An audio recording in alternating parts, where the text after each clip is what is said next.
Good evening, CR. Welcome back to another Thursday night teaching. We are glad to be here. We hope that in some small way we are scratching an itch that you may have, allowing you to connect in a small way and stay and keep focused on your recovery. Tonight, we're going to hear a testimony from Concepcion. I pray that it blesses you in a deep, moving way. So let's invite Concepcion.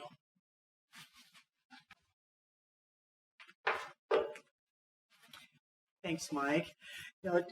Tonight, our testimony, again, is from Life Healing Choices.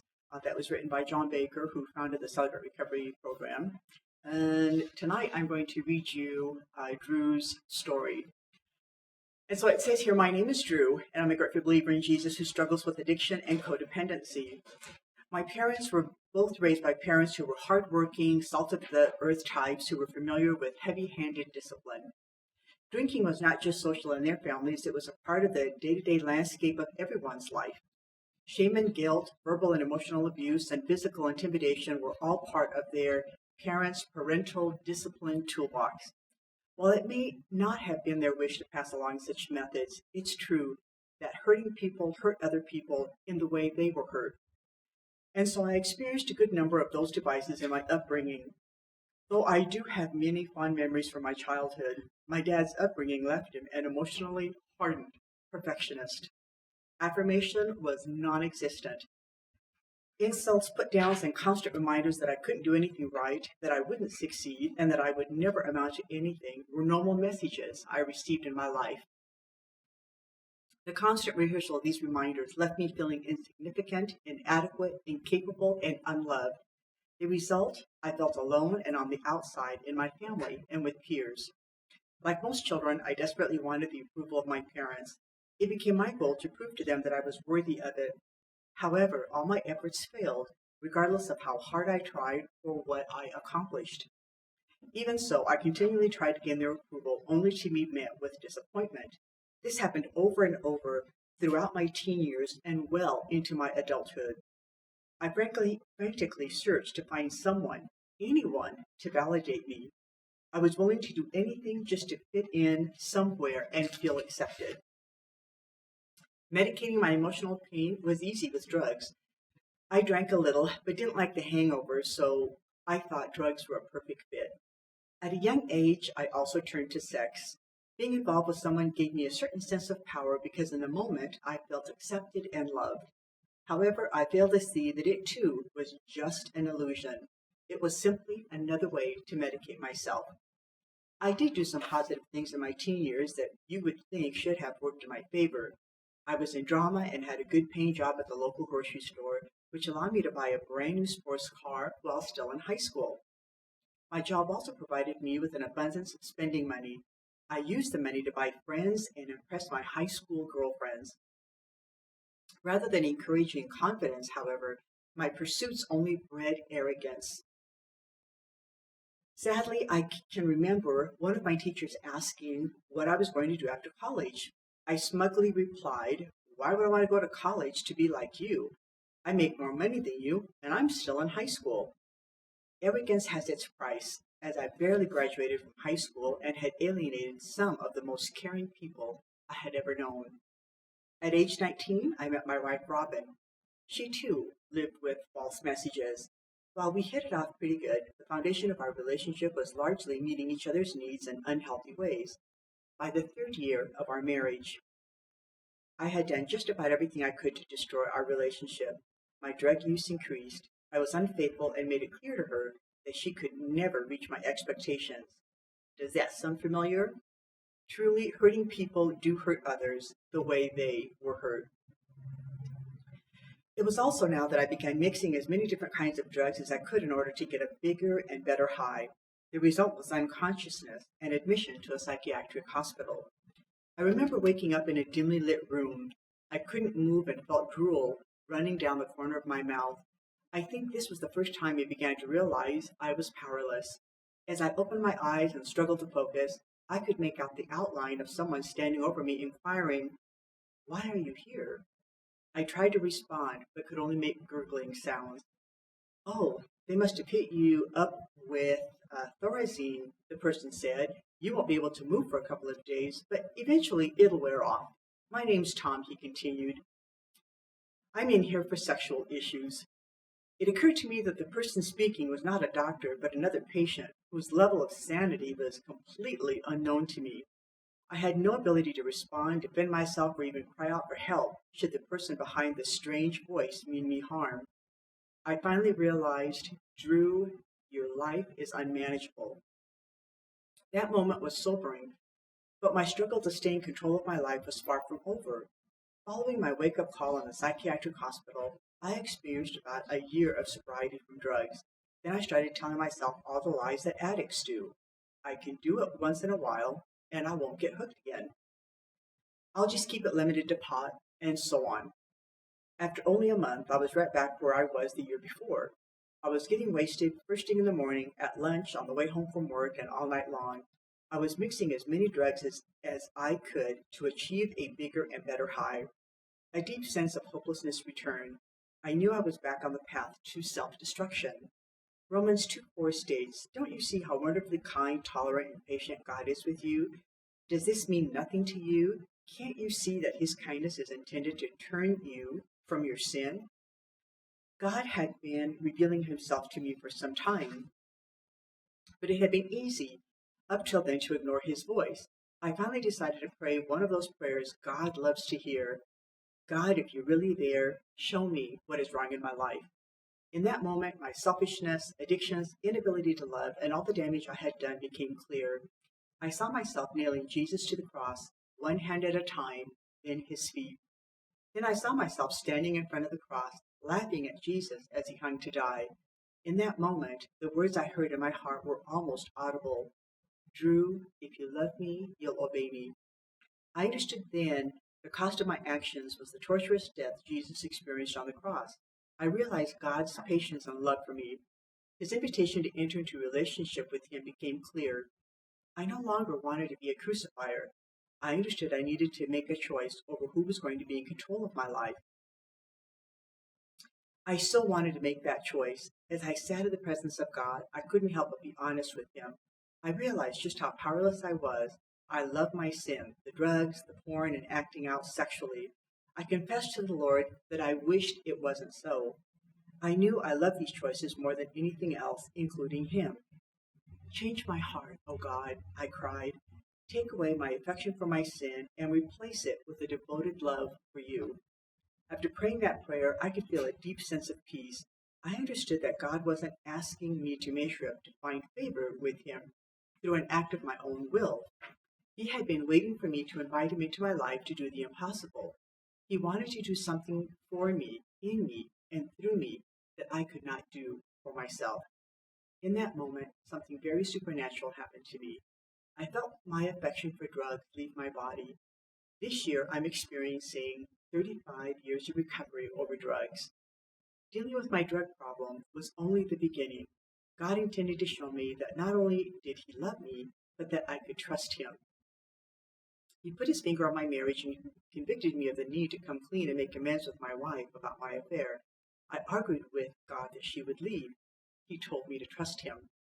What made this hard was remembering that she had been sexually abused in her past.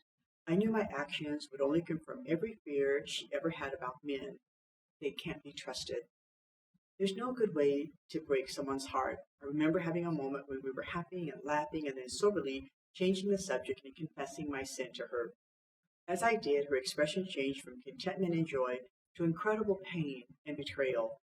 It was like watching a precious piece of crystal shatter in my arms. It was not an easy process of restoration. God needed to do something for us, in us, and through us that we just could not do for ourselves. Although I was truly repentant, and wanted to be the man she deserved, she had to rely on God to help her overcome her anger and fear and replace it with forgiveness and trust. I am so thankful she did. I know I didn't deserve her forgiveness or trust. Through her forgiveness, I received an understanding of what it means to experience grace beyond measure. God again showed himself to be faithful, as this year we are celebrating 38 years of marriage. However, God was not done yet. He started showing me that he created me with unique design and purpose. The Bible tells us, "For we are God's masterpiece. He has created us anew in Christ Jesus so we can do the good things He planned for us long ago." For years, the messages of inadequacy I carried made it difficult for me to believe that I had the ability to succeed. Regardless of how much I did or achieved, all I felt was rejection and put downs. One of the greatest sources of these feelings was that I had chosen not to go to college. The words I had spoken to my teachers long ago had come back to haunt me. While I was in the grocery business, I was told that I wouldn't be considered for the store manager's training program because I didn't have a college education. Yet despite that, the company had the college graduates train under me due to their lack of experience. After 14 years in grocery, God provided an opportunity for us to work in full-time ministry in a Christian residential group home for at-risk teenage boys. Finally, I was getting a chance to work with God's people. Surely I won't have to worry about put-downs and trying to prove myself, I thought. It didn't take long to realize this was a fallacy. At a staff meeting, I shared a thought about a treatment plan for one of our boys. Someone commented, "That may sound like a really good idea, but you don't have any formal training or college." Instantly invalidated, I had enough. I'm going to show them, I thought. Since I've never done things halfway, I decided to go back to school to pursue a PhD in psychology. I knew getting accepted into grad school meant I would need to get almost perfect grades in college and get research experience. The fact that I'd never cared about grades in high school haunted me. However, I was a man on a mission. I treated school like a business. I was completely focused. The first quarter, I received the first 4.0 GPA ever in my life. Semester after semester, I continued to duplicate my success for the next 4 years. During the last quarter of my senior year, while working on my thesis, I survived on less than 4 hours of sleep a night. Each morning, I left home at 4:30 for the 75-mile drive over a mountain pass to school. God showed me tremendous favor through college. I got near perfect grades and completed the research necessary to move forward. I won the President's Medallion for the highest grade point average in the School of Sciences. I say this not to brag, but simply to testify of God's abundant grace. It's amazing how God will allow us to have our way, only to show us His ways are higher than ours. The last week of my senior year, the sun was breaking over the pass during my early morning drive. I saw an 18-wheel truck swerving wildly all over the road, heading right for me. Eventually, he straightened up. I noticed he had hit a deer. The deer was completely crushed from the back hind quarter with its entrails hanging out. Yet surprisingly, it was still alive and desperately tried to crawl off the road. It was only a short way up the road when God began to speak with me. "Did you see that deer back there? That was you. You believe that by getting the grades, doing the research, and showing everyone they were wrong, you're going to be okay. But you're dead and you don't even know it." Wow, that smarted. The truth can set you free, but it sure can hurt first. Why did God say that to me? Didn't He know that I was going to have to defend my thesis in a few hours and take my first final? What's with that? The rest of the trip to school, all I could think about was that deer and me, both dead and not even knowing it. Shaken and rattled, I went to my counseling professor and shared what had happened. As I did, he asked, "So what's really the matter?" "I told you," I said, and repeated what I had seen. He repeated himself. "So what's really the matter?" It was clear he wasn't going to let me off the hook and that he was looking for me to get honest with him and myself. Eventually, I burst into uncontrollable sobbing and finally admitted that I had spent my entire life trying to get the approval of others, particularly my parents. Again, I began to realize just how powerless I was over my hurts and how much they controlled me. And even though I was in perfect position to pursue a PhD, I also realized with perfect clarity that it wasn't God's plan or purpose for my life. I knew long ago that He wired me to be a pastor. It was as if the Lord let me pursue what I wanted, just to show me it wouldn't fill that hole in my identity. God showed me that it could only be filled by truly understanding who I was in Him and His purpose over my life. Over the next 10 years, I learned to keep good boundaries with my parents. However, I still held on to bitterness toward my father for never giving me the affirmation and approval I believed I deserved. Eventually, after becoming involved in a Celebrate Recovery program at our church, one of my trusted accountability partners challenged me that I needed to ask my dad for forgiveness for the bitterness I was holding on to. At first, I was indignant, but God showed me there was still unfinished business that needed to be dealt with. The Lord helped me to realize that because of the brokenness in my dad's upbringing, he himself had never experienced affirmation.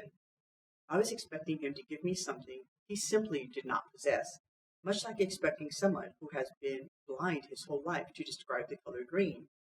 God not only prompted me to ask for his forgiveness, but also to pour affirmation over him in ways that he had never experienced. I let him know just how much God himself loved him. As I shared my amends, my dad was speechless. It was as if he had new understanding of his own existence. He was finally free of the messages he was carrying during his lifetime. Our relationship completely changed on that day. Today, we are extremely close. After having spent the better part of the last 30 years in full-time ministry, I'm totally amazed by just how much God has blessed me. Previously, I was powerless over the sin that held me in bondage and was living without purpose. The Lord has now set me free to fully understand the meaning of Jeremiah 29:11. For I know the plans I have for you, declares the Lord, plans to prosper you and not to harm you, plans to give you hope and a future. In the past, I would do anything and everything to feel good about myself.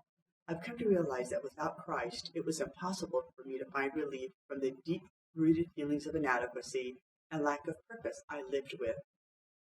Now, through my relationship with Jesus, I truly know who I am and why I exist. Thank you for letting me share. Well, thank you for that powerful testimony, Concepcion. I'd like to usher us through the Serenity Prayer, so you can feel free to join me. God, grant me the serenity to accept the things that cannot change, the courage to change the things that can, and the wisdom to know the difference.